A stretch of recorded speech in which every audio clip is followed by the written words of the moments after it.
Hi guys, welcome back to our YouTube channel. In this video, I'll show you how to fix Snapchat C13A error. Now guys, if you're facing this problem or if you're facing this error problem, the quickest fix to this isn't actually within the Snapchat application. It must be external, and the main culprit is obviously the internet you're using. So I advise you guys to do the following steps. Now, quick one guys. If you're using mobile data like me over here, I would advise you guys to switch to Wi-Fi. Now turn off mobile data.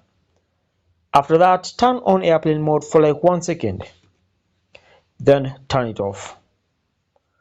Once you're done, then go ahead and switch to Wi-Fi. Now that is a network reset, and once you do that guys, you'll have fixed that error problem. Thanks for watching guys. Like and subscribe to our YouTube channel. We shall meet once again.